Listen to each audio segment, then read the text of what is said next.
Audio book वाङ्मय 13 गायत्री की पंचकोशी साधना एवं उपलब्धियां। चैप्टर 7 पार्ट 6 आत्मानुभूति योग। नंबर 1,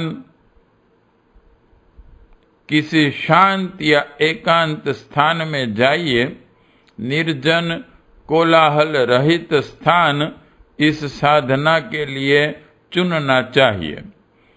इस प्रकार का एक स्थान घर का स्वच्छ हवादार कमरा भी हो सकता है और नदी तट अथवा उपवन में भी। हाथ मुंह धोकर साधना के लिए बैठना चाहिए। आराम कुर्सी पर अथवा दीवार, वृक्ष या मसनद के सहारे बैठकर भी यह साधना भली प्रकार होती है। सुविधापूर्वक बैठ जाइए। 3 लंबे लंबे श्वास लीजिए। पेट में भरी हुई वायु को पूर्ण रूप से बाहर निकालना और फेफड़ों में पूरी हवा भरना एक पूरा श्वास कहलाता है। 3 पूरे श्वास लेने से हृदय और फुफ्फुस की भी उसी प्रकार एक धार्मिक शुद्धि होती है। जो स्नान करने, हाथ पांव धोकर बैठने से शरीर की शुद्धि होती है। 3 पूरे सांस लेने के बाद शरीर को शिथिल कीजिए और हर अंग में से खींचकर प्राण शक्ति हृदय में एकत्रित हो रही है ऐसा ध्यान कीजिए। हाथ पांव आदि सभी अंग प्रत्यंग शिथिल, ढीले, निर्जीव, निष्प्राण हो गए हैं ऐसी भावना करनी चाहिए।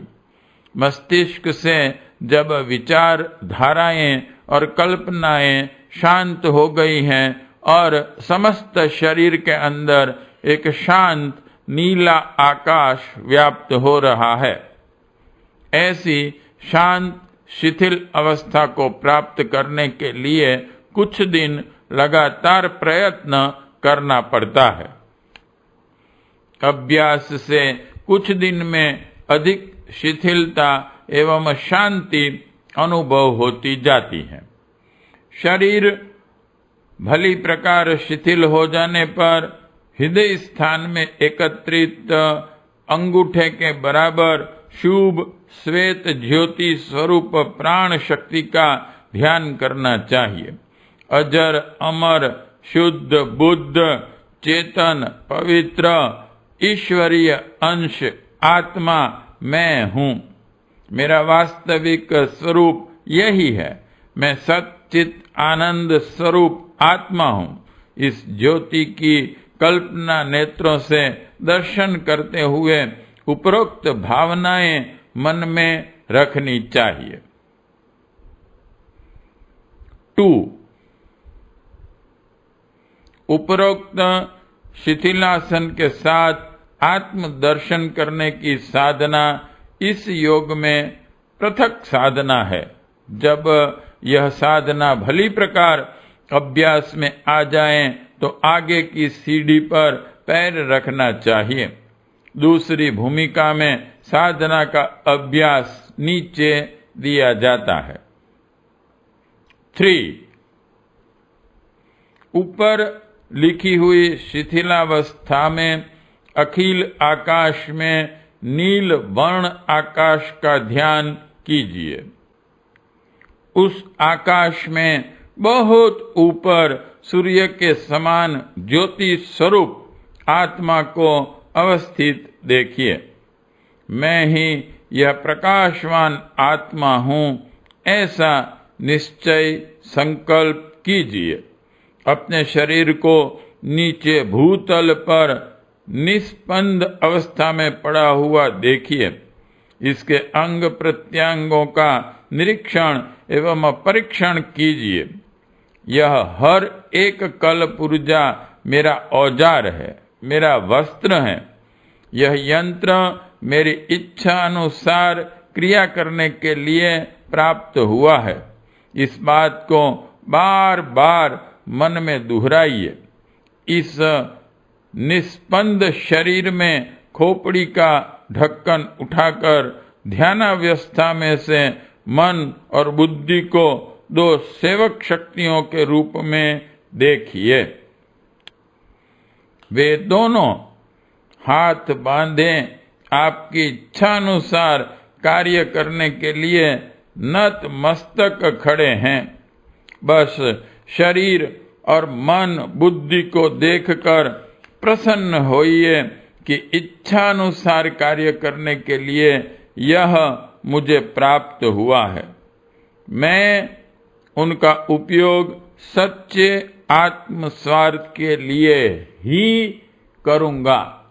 यह भावनाएं बराबर उस ध्यानावस्था में आपके मन में गूंजती रहनी चाहिए। 4. जब दूसरी भूमिका का ध्यान भली प्रकार होने लगे तो तीसरी भूमिका का ध्यान कीजिए। अपने को सूर्य की स्थिति में ऊपर आकाश में अवस्थित देखिए। मैं समस्त भूमंडल पर अपनी प्रकाश किरणें फेंक रहा हूं। संसार मेरा कर्म क्षेत्र है और लीला भूमि है। भूतल की वस्तुओं और शक्तियों को मैं इच्छित प्रयोजनों के लिए काम में लाता हूं, पर वे मेरे ऊपर प्रभाव नहीं डाल सकती। पंचभूतों की गतिविधि के कारण जो हलचलें संसार में हर घड़ी होती हैं, वे मेरे लिए एक विनोद और मनोरंजन दृश्य मात्र है। मैं किसी भी सांसारिक हानि लाभ से प्रभावित नहीं होता। मैं शुद्ध चैतन्य सत्य स्वरूप पवित्र निर्लेप अविनाशी आत्मा हूं। मैं आत्मा हूं, महान आत्मा हूं, महान परमात्मा का विशुद्ध स्फुरलिंग हूं। यह मंत्र मन ही मन जपिए। तीसरी भूमिका का ध्यान जब अभ्यास के कारण पूर्ण रूप से पुष्ट हो जाए और हर घड़ी वह भावना रोम रोम में प्रतिभासित होने लगे तो समझना चाहिए कि इस साधना की सिद्धावस्था प्राप्त हो गई। यह जागृत समाधि या जीवन मुक्त अवस्था कहलाती है। पार्ट 6 समाप्त।